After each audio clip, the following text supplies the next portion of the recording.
and share.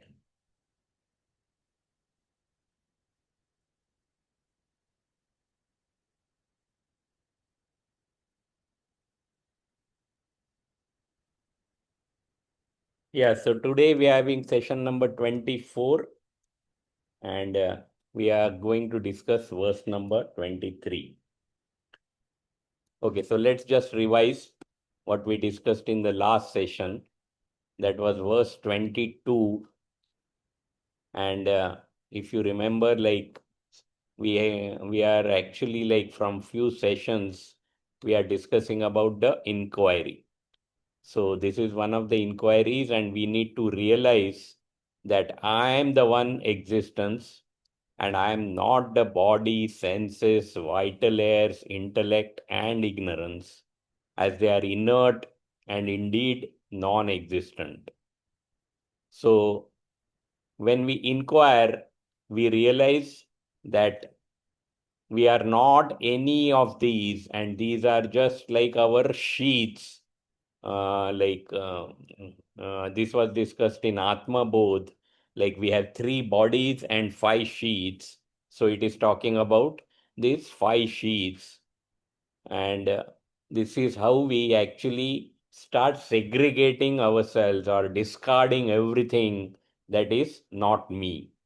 So in this connection, like what we discussed like the root cause of all our problems is ignorance. That is, I don't know who am I. And when I don't know who am I, there are two theories which come into play. One is superimposition theory, and another is identification theory. So superimposition theory says that if I am in close contact with another entity, it so happens that the attributes of that other entity appear to be that of the first object. Like if we are talking about object A and B, when B comes in close vicinity of A, the properties of B appear to be that of property A. And the second is actually this is related to mind, and it says that when one entity identifies with another entity, the experiences and emotions that entity B goes through, the entity A also goes through the same experience and same emotions. So we understood this with the example of a movie theater. Okay, like movie theater is man's make-believe world where while watching the movie, everything is dark.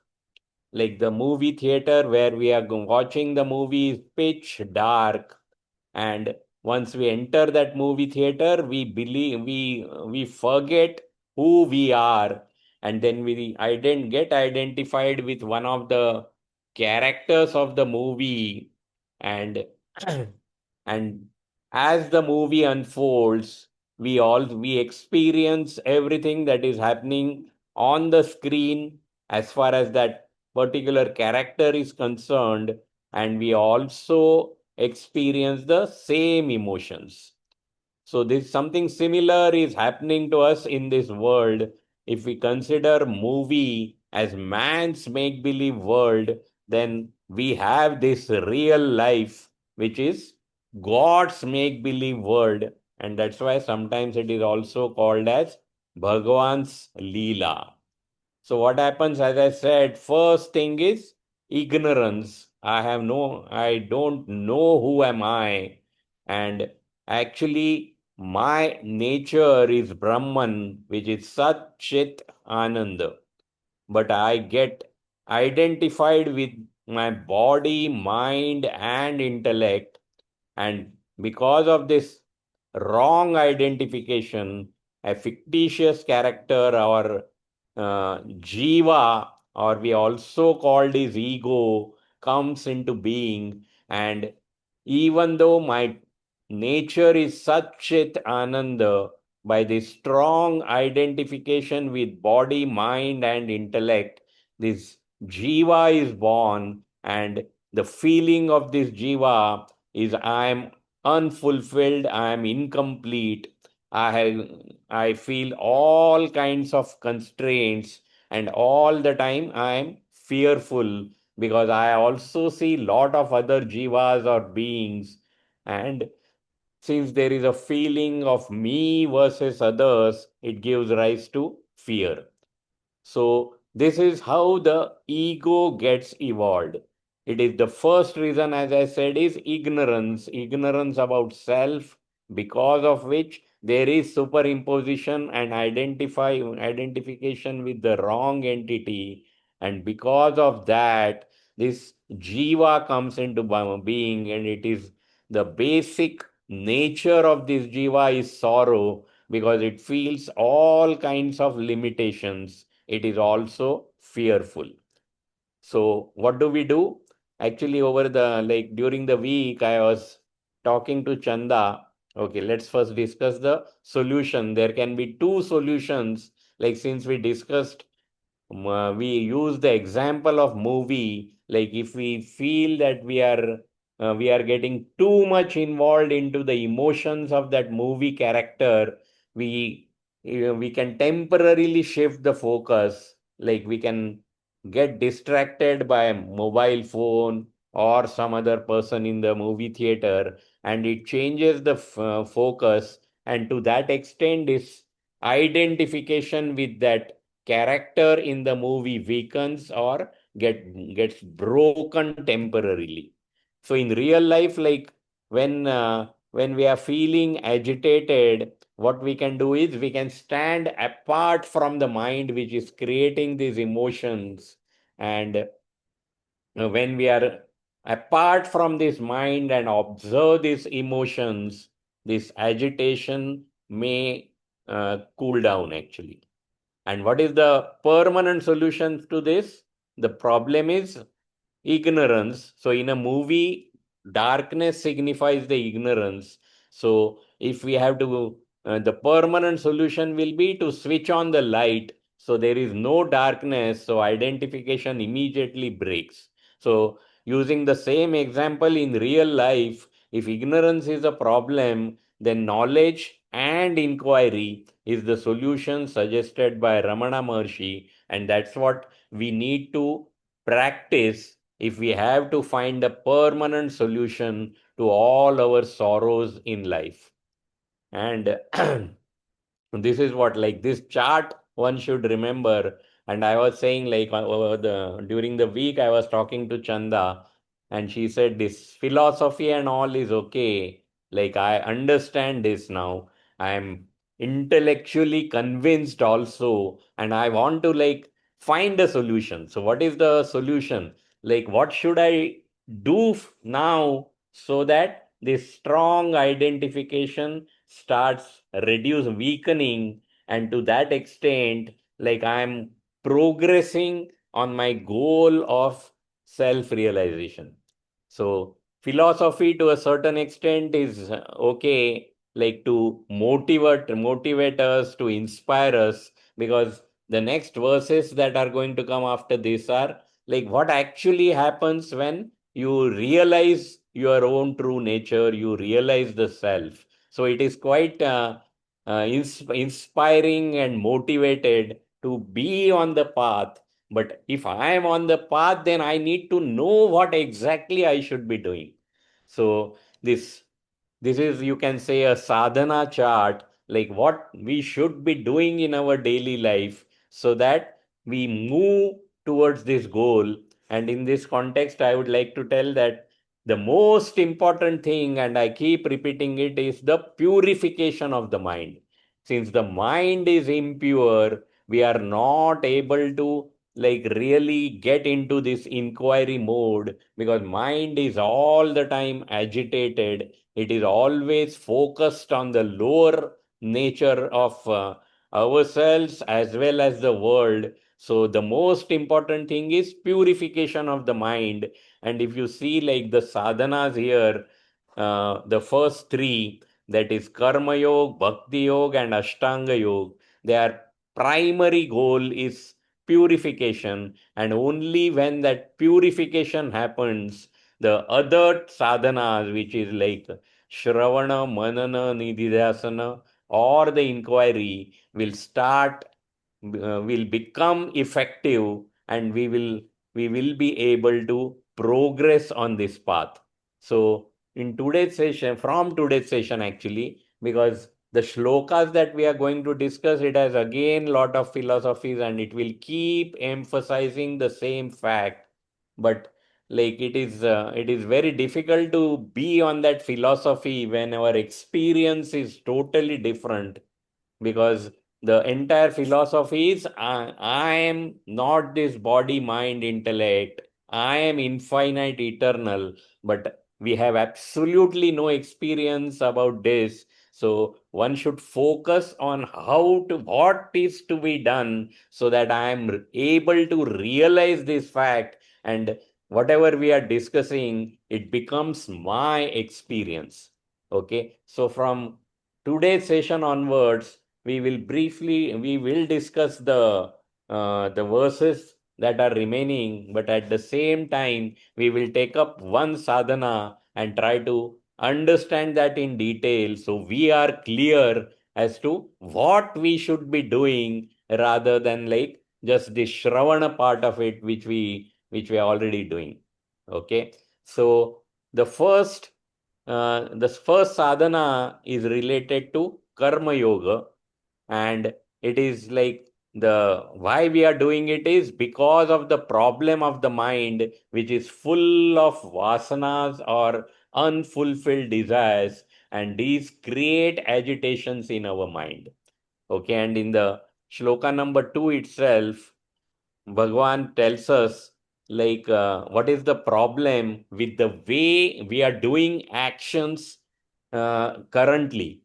And like if you have to understand like what I need to do, first I need to understand what things I am doing in a wrong manner. So in this verse 2, this is Upadesha verse only, where Bhagavan tells us what is the problem with the way we are performing actions right now. Okay, so let me chant this verse. So it will be kind of revision about like the problems that are talked about by Bhagavan also. Krutimaho dadhau patana karanam phalam shashvatam gati nirodhakam.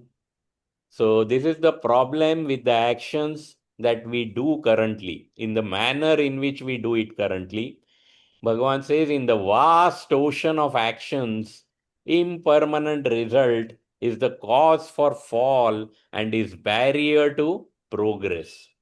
So Bhagavan says the way you are doing actions currently, it will not take you, there will not be any progress on this fact, on this path, but in fact, you will start like getting deeper and deeper into this bondage, and your identification with body, mind, and intellect will keep getting stronger.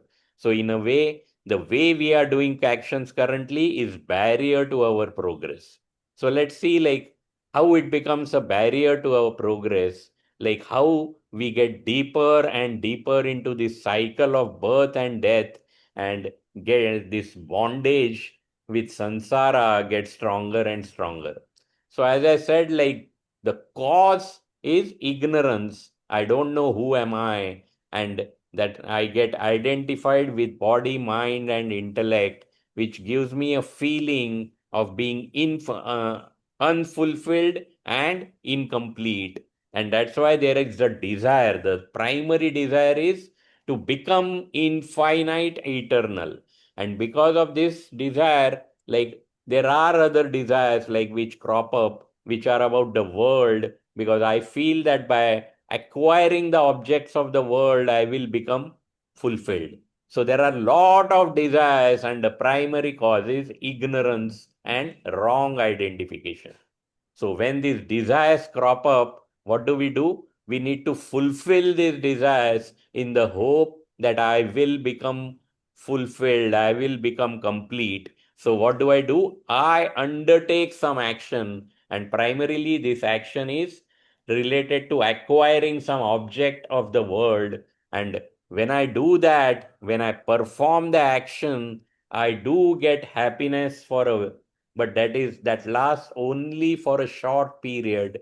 So so actually I am not able to get into that fulfilled state, but so what happens? I get temporary happiness, and it strengthens this desire. The desire do get fulfilled, but it leaves a taste of that happiness, and that happiness goes away. So that desire, that association with the object and the happiness becomes stronger. So in fact, my desire has become stronger.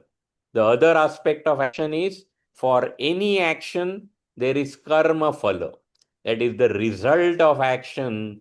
And in order to, like, the principle says that this karma phala has to be experienced by the one who's performing the action. So along with the action, we strengthen the desire, and we also create karma phala. And when that happens, in order to exhaust these vasanas and also experience the karma phala that we have created, I need to take another birth. So we take another birth, and again, like in this birth, the actual purpose of birth was to exhaust the desires, but instead of that, I add to these desires, and in order to fulfill that, I again undertake another action. Again, the desire becomes stronger. I create karma phalas for myself, and then because of these two things, the desires and karma phala, I take new birth, and this keeps going on. So Bhagavan says, like, because of this series of actions, there is an ocean of actions and ocean of karma phalas, and you will find that it is very difficult to swim across this ocean of karma phalas. And what is the problem? Like, okay, and what I forgot to tell you is, like, there is this Gita Amrit, some 5 verses that we are supposed to, like, the sadhana for the year this year is, like, memorize this 5 verses which are called Gita Amrit, understand them and try to practice them. So coincidentally, like, when I decided that let us go through this sadhanas with the sessions now will be with focus on these sadhanas, I realized that the second verse of Gitamrut is actually very related to the same topic of Karma Yoga. So I thought, like, let me discuss this also. So this is the second shloka that is part of that Gitamrut. Let me chant this. कर्मण्येवाधिकारस्ते मा फलेषु कदाचन मा कर्मफलहेतुर्भूः मा ते सङ्गोऽस्त्वकर्मणि. Bhagavan says your right or your choice is only for the action and never for the fruits of action. Let not the fruits be thy motive, nor let the attachment be to inaction. So in the diagram that we just saw, and this shloka number 2 of Upadesha Saar, which tells us the problems with the action, those are mainly uh, like problems on our spiritual path. That is, we create desires, we create karma phalas, and that's why we keep getting deeper and deeper into this bondage. But with this shloka, we also understand the problems that these actions can create in our materialistic pursuits, and let's try to understand this. So Bhagavan says you have choice, or you have a right only to action but not to the result of action. So don't perform any action with the sole intention of achieving a particular result. And one may think that if I don't have to have any, if I don't think about the results, then rather I will not undertake any action. So Bhagavan says, that is also not your choice. You have to perform actions. So let the attachment be, not let the attachment be to inaction also. So again, like how these actions, the way we are performing right now, create problems in our materialistic pursuit also, that we will discuss. So currently, like if you really contemplate, if you really think about it, you will realize that motive for any action that we perform is selfish interest, and which is my happiness. Because I feel I am incomplete, I need to acquire happiness from this world. So any action is for my happiness. And what is this my happiness? When I am going to become, when I am going to get this happiness, we tie it to a particular result from that action. So we are insistent on on a particular result. The example is like a student who's studying for exam. So that is the action he is performing. And like if he decides that I must get 85%, then he's tying his happiness, he's associating with his happiness with a particular result, and that is 85% marks. So if he doesn't get 85% marks, he's not going to be happy. So my happiness is tied to a particular result, and when I do that, my mind is agitated because I am fearful whether I am going to like get that result or not. And when I'm in the process of like performing these actions, like if I feel that because of some entity or because of some person I may not be able to get that result, then I become fearful, I become angry, I am all the time anxious as to whether I am going to get that result or not.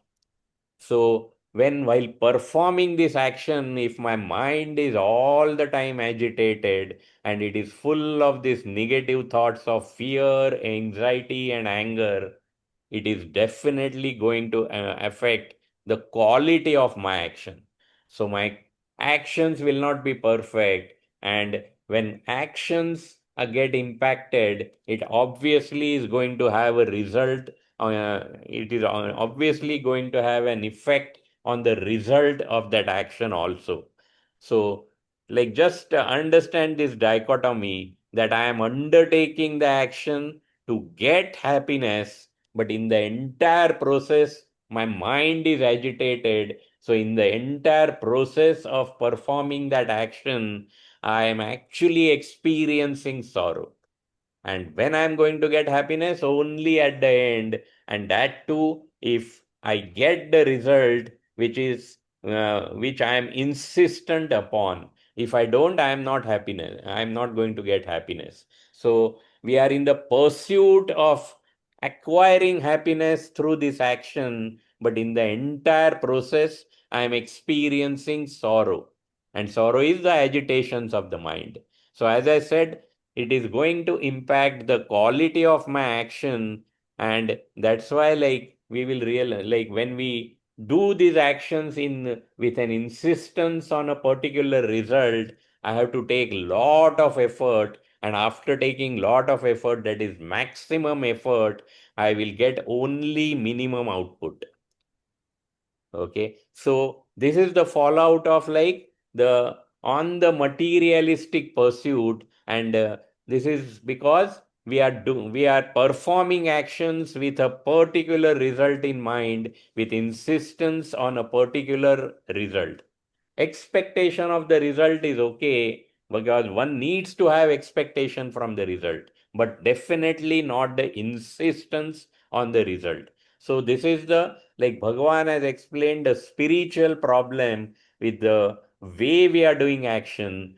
In Bhagavad Gita, Bhagavan tells us like this this will not only like set you back on your spiritual path, but you will not be successful in your materialistic pursuits also.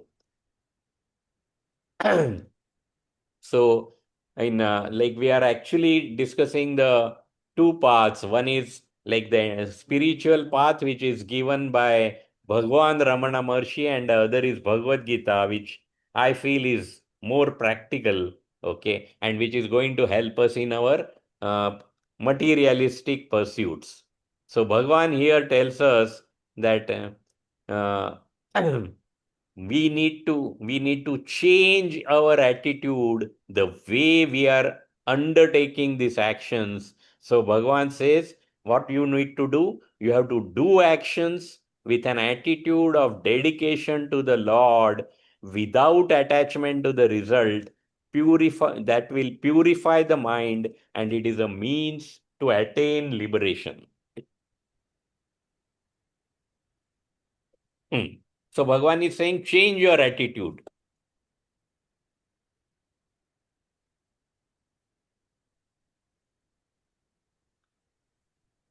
Change your attitude. Don't be insistent on a particular result, but do those actions with attitude of dedication to Lord. And what is the spiritual benefit? The purification of the mind. And that's why like you will progress on this path if you just change your attitude. And as I said, this is the spiritual benefit of change of attitude. And in Bhagavad Gita, Bhagavan tells us like how exactly these actions are to be done. So this is again the third verse of Gita Mrut, and both this verse number second and third verse in Gitamrut, they are related to Karma Yoga. So I thought like let us discuss this, and so that we are actually like discussing this Gitamrut verses also. And as we progress, maybe like if it is related to the topic we are discussing, I will try to get this into discussion. So Bhagwan in shloka number 27 of 9th chapter says, Yat karoshi yadashnasi, yajjuhoshi dadasi yat, yat tapasyasi kaunteya, tat kurushva madarpanam. So Bhagavan says, whatsoever you do, whatsoever you eat, whatsoever you offer, whatsoever you give away, whatsoever austerity you practice, O Arjuna, do that as an offering to me. So Bhagavan says, currently you are doing all actions for your happiness, your selfish motive. Instead of that, change the attitude, and every action that you do, you offer it to me, and and that will like make you progress on the spiritual path, as well as you will be successful in your materialistic pursuit. So this is what like we are going to discuss what exactly is to be done, like so that like we actually start like purifying our mind and become fit or become eligible to perform this higher level of sadhanas, which is like contemplation or inquiry. So this is about how to perform actions, how to change the attitude so that we perform actions in a better manner, and also like as a byproduct, the mind also gets purified. So this is what is karma yoga. I think we had discussed this in other sessions also. Like Karma yoga, first of all, is not doing some different kind of actions. It is only like the same work or the same actions you are currently carrying out. Just change the attitude. So, what is that change of attitude? Action is to please God. So, when we are performing action, we are not like looking for a particular result. Our actions is only to please God. And like if we have to really talk about like making it really practical, then God here, like if you are an employee of an organization, then what will be the attitude? All my actions will benefit the organization. It may not be like, in the short run at least, may not be like beneficial to me, but I have to ensure that whatever actions I do, I perform it to the benefit of the organization.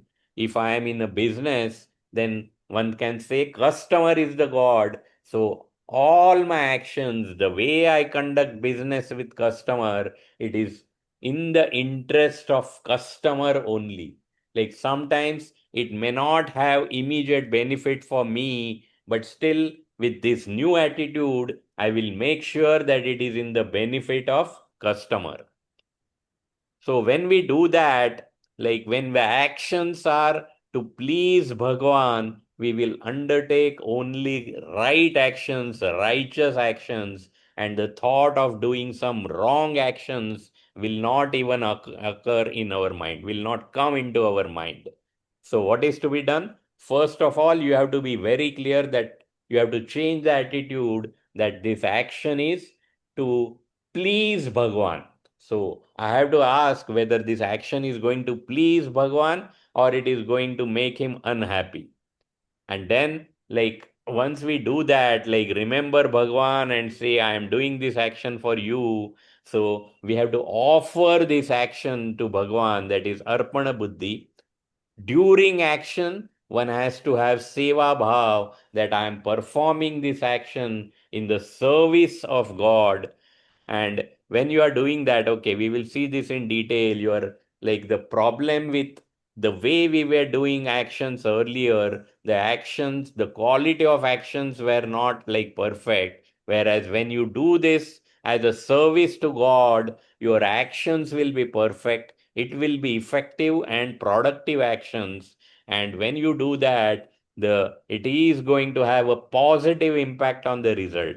But then there is no guarantee for that, because whatever result we, as I said, like, you can start with a particular expectation of a result, not insistence. And after performing actions, you do your best. But when you get the result, if it is not as per your expectations, we have to keep the mind still and calm. And if we have to do that, we have to accept whatever may be the result. And that is what is prasada buddhi. So let us discuss these three attitudes: Arpana Buddhi, Seva Bhav, and Prasad Buddhi. So Arpan Buddhi already discussed. Remember God, the action is for happiness of God. And when we offer this action to God, and it is only subjective offering, we are not like we don't have to really chant any mantra or any shloka. Just remember God when we are doing the action, and do it as and perform that action as an offering to God. So what happens when we do that? We are able to rise above likes and dislikes. Currently, like, we perform actions which I like to do, and I would like to refrain from doing actions which I don't like.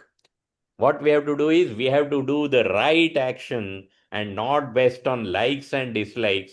So when we think about God and offer that action to God, I am able to override these likes and dislikes, because my only interest is to please God.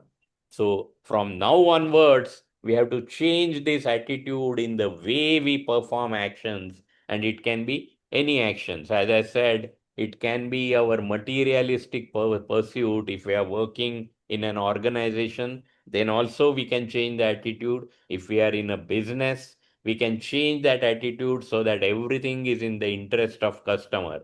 Now, those like who are busy with their household work, even there, like when I am cooking for Krishna. That thought has to come in our mind. So, as I said, it is only change of attitude. Whatever you are doing currently, you will continue to do that. It's only change of attitude. So,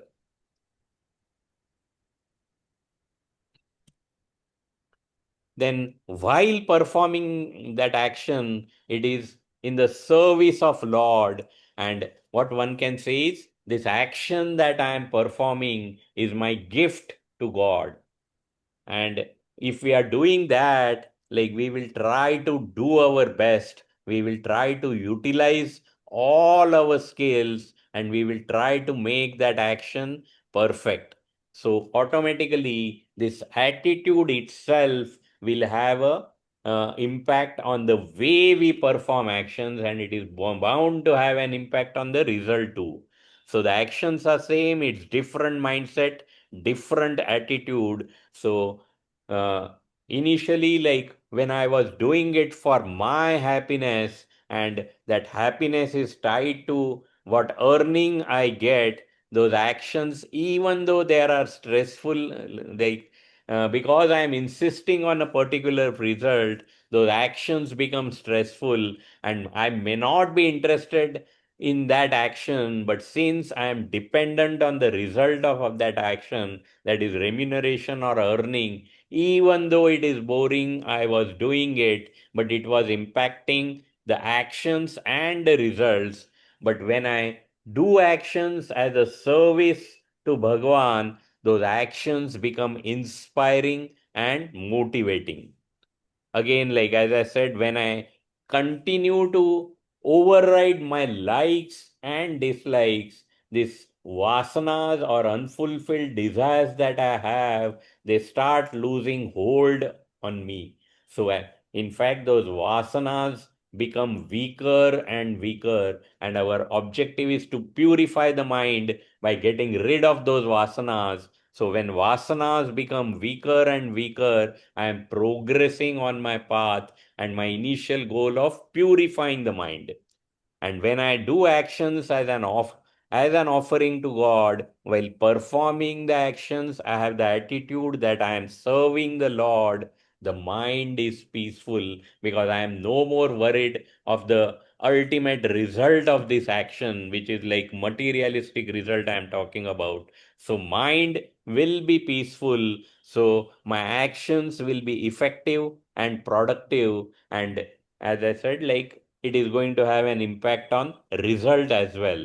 So I am progressing on this path. Let's see how I am progressing, because initially my motive for the action is I want world for myself.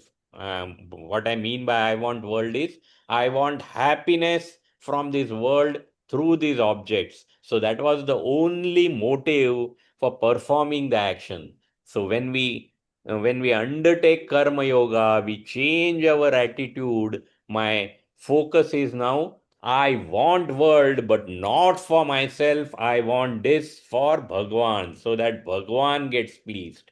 So we have progressed one step from I want world to I want world for God. And then slowly, like as the mind gets purified, we develop devotion, love towards God. My attitude will slowly become I don't want this world, I want God and God only. And that is the way we will progress on this path. So, prasada buddhi, like the third one, like we undertake action with the expectation of a particular result. And when I get that result, it may be as per my expectation or it may be not as per my expectation. So, I will have to accept it as Bhagwan's prasad. And when we go to temple and when we accept, when we make an offering, we get prasad in return, and whatever it is we have to accept it. Sometimes it can be tulsi leaf, sometimes it can be water, and we have to accept it. And we will find it easy to accept this if we view God as a mother. Like uh, like most of the times when we are unhappy with the result, the it actually falls under only two situations. One is I performed the action in the desire, with the intention of fulfilling certain desire, but in spite of putting all the effort, that desire is not fulfilled. So mother also, like when the child is immature, he wants to play with matchsticks, he want to play with knife, but mother doesn't allow him to play, snatches these objects from him. So if we think God as a mother, we have to remember that I am immature. God knows what is best for me. So maybe at this particular time, the fulfillment of that desire may not be good for me. That's why God has denied fulfillment of that desire. So, with this attitude, we have to accept that result, even though it is not as per my expectation. The second situation in which we find it difficult to accept the result is when we are going through difficult situation, and all the time like we are thinking why God is making me go through this situation. So that time we have to remember that this difficult situation that God is making me go through is required for my growth. Again, if you consider God as a mother, and you try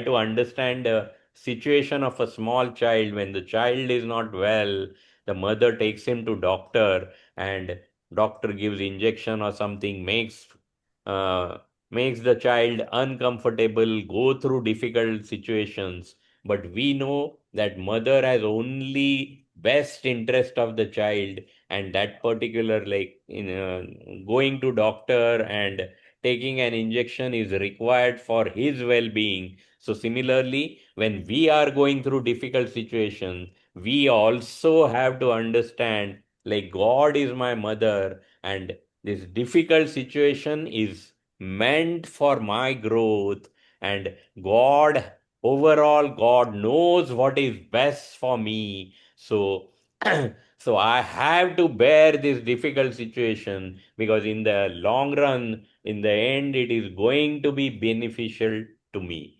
So if we have like this attitude, and if we view God as a mother, then even though the result is not as per my expectation, I will be able to accept the result. And this is the third attitude, prasada buddhi. Like whatever result we get, actually, as per my expectation or not as per my expectation, we have to accept this result. So that is the karma yoga thing. And like as I said, this is like very, very practical. Like we uh, this inquiry, contemplation, all that will not be effective if your mind is still full of desires for the world, mind is impure.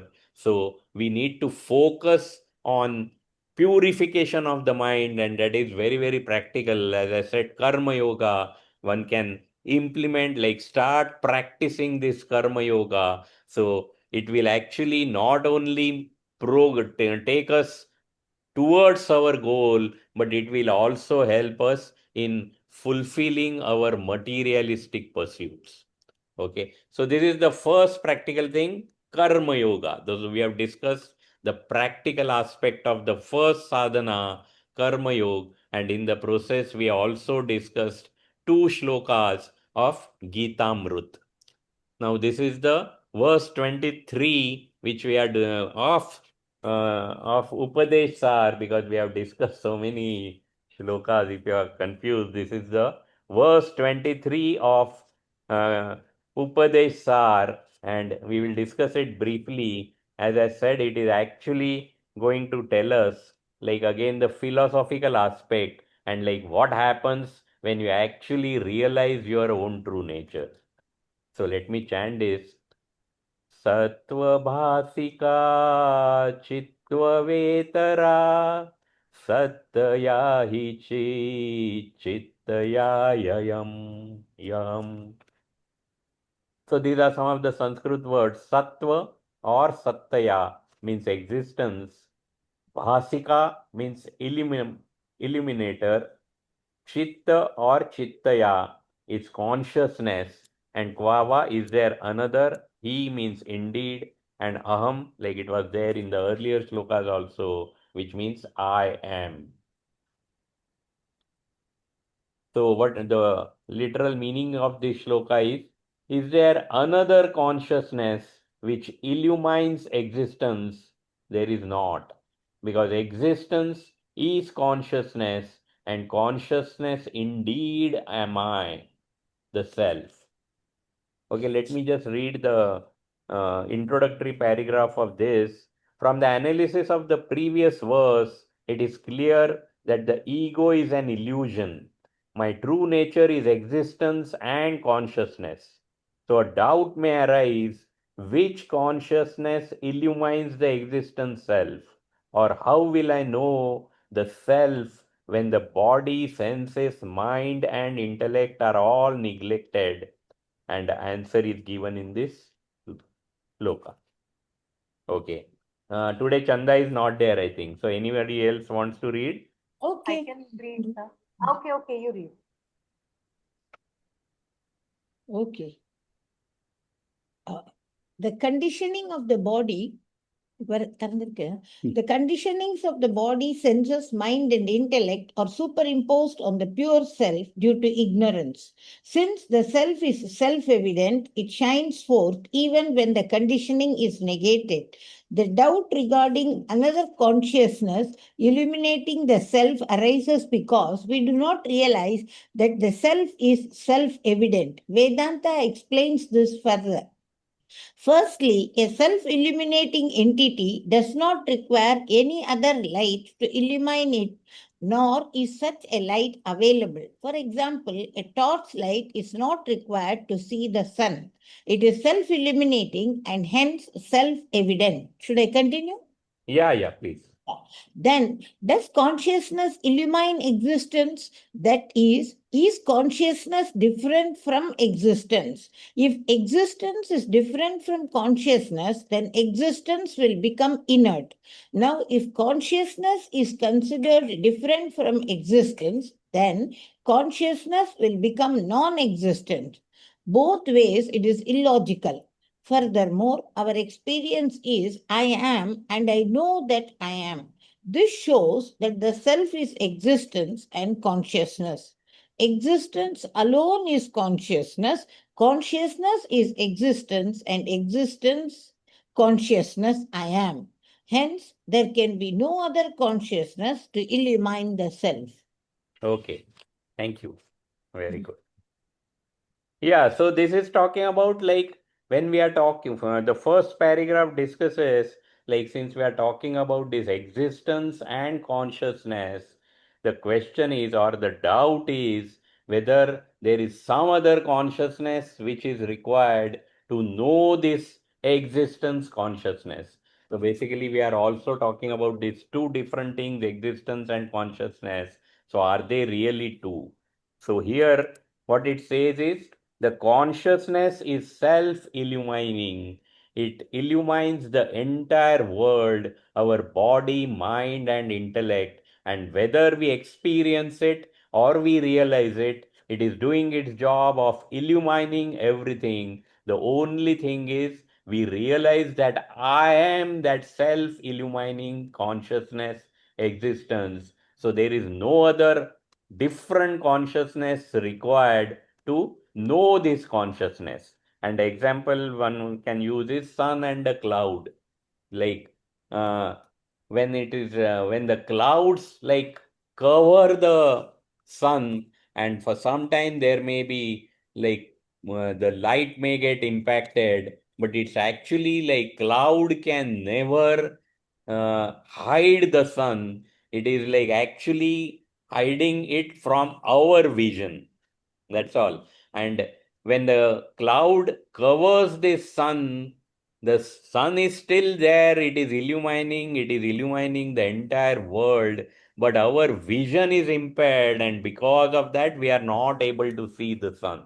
When the cloud moves past, the sun that was already shining is visible to us. That's all. So, similarly, here we are existence consciousness, and this existence consciousness is illumining the entire world, but because of my vision, my wrong understanding, I am not able to experience that. But when the ignorance is gone, this self illumining existence consciousness, I am able to perceive, I am able to realize.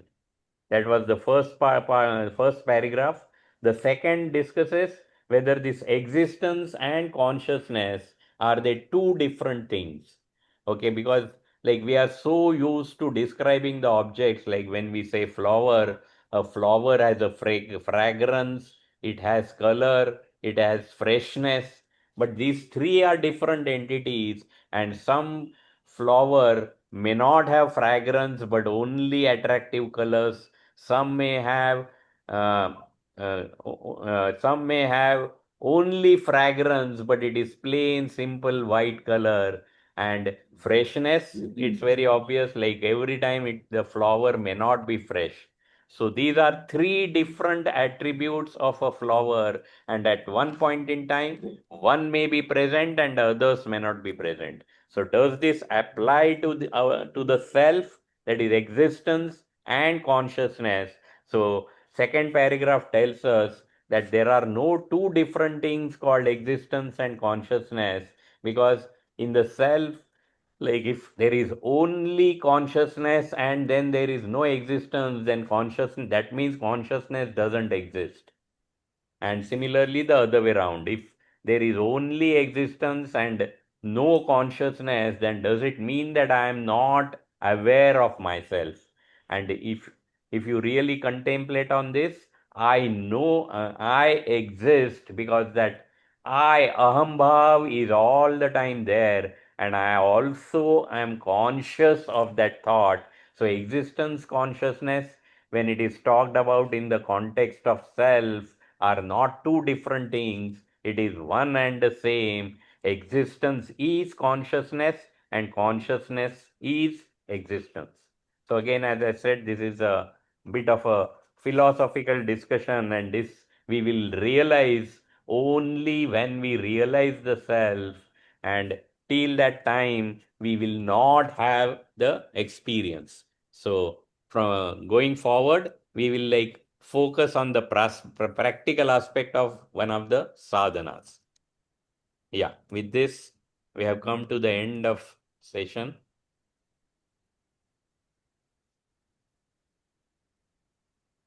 Yes.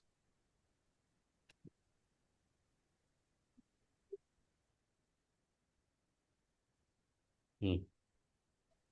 Hari Om, Virajji, I have a question in the sense that, see, this karma yoga, how, in what way this likes and dislikes you related? Na?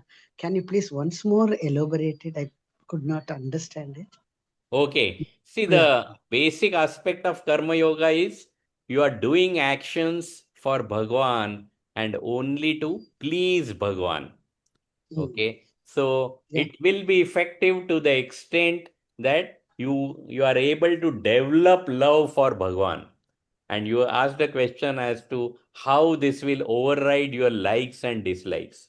Okay, I think I had given this example earlier also. You actually hate to get up early in the morning and you love to sleep till late in the morning. So usually you do that because that's what you like. But suppose one of your beloved friend is coming from abroad and his flight is going to land at 4 o'clock in the morning. If you really like love that friend of yours, you will override your desire to sleep till late morning and you will get up, right? Wake up and go and pick him. So what you have done, you have overridden your desire, your Like, likes and dislikes. So you understood? Yes. Thank you. Matlab, we Yeah. should, while offering, we should overcome. We should not have likes and dislikes. We should try to come out It of it. becomes automatic actually, to the extent that you love, Acha. if you develop love for Bhagwan. Like just Acha. remember, like you love your grandchild. Okay. Hmm. So you are willing to do anything for that grandchild, and you are not really worried about your likes and dislikes. Where you do lot of things which you actually don't like to do, but you will Correct. do it out of love. So Correct. same Correct. thing you do when you are doing karma yoga. So as I said, like that is the second sadhana, bhakti yoga. Like when you are doing karma yoga, you need to be alert and uh, need to be alert all the time that whatever I am doing is, will it please Bhagwan? That alertness will be required. But when you develop love, that alertness is actually not required. Correct.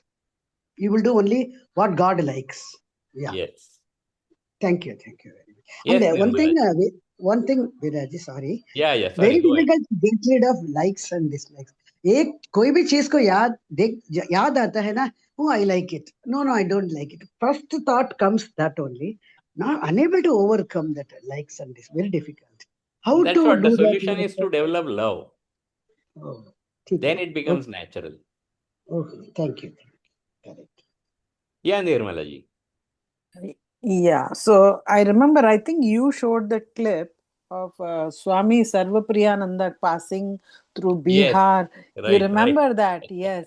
So when they have to do pat down the immigration, they said, give a speech, small speech.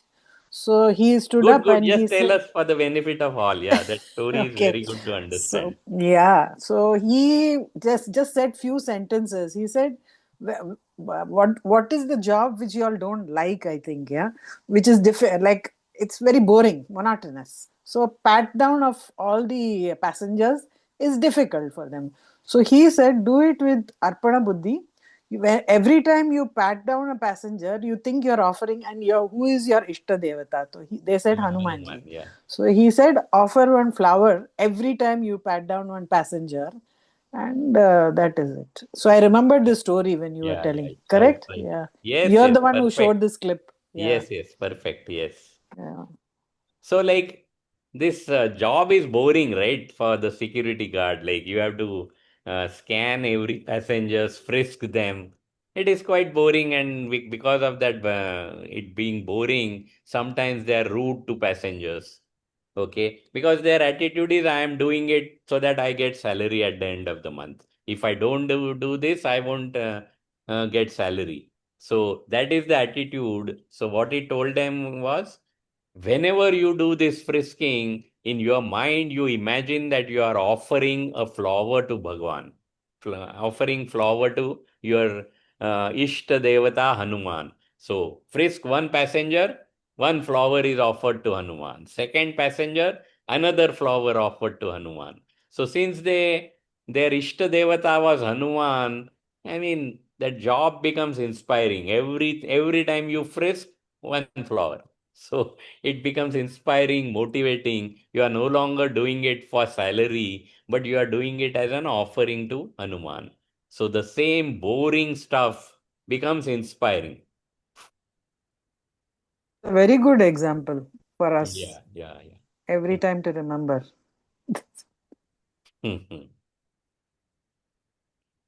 Okay, any more questions? Any comments? I was just when you were reading this 23rd verse and so Umaji was reading that, and you were explaining. I was just keeping my eyes closed because I stay very close to the street, the cars and all those things pass by, it can be heard. So I was just trying to reflect on that. When you definitely close your eyes, okay, you can imagine that you are consciousness. But the other thing is, it is like something else which is being, sound That is is going in the impure mind. consciousness. That In is the consciousness. impure mind, yeah. So that one existence, that concept is very difficult to get actually. That's what. The Like, second thing see is the. always there, yeah. Because I can see myself, maybe I can see myself as consciousness, but I'm seeing there as a separate car, truck going on, that is happening in consciousness. Okay, it is sound is Yes, produced in the consciousness. But you will see as it is like two different things existing at the same time. It's very difficult to get that one thing happening. yeah. So that's what, like, we understand this philosophy, but our experience is totally different.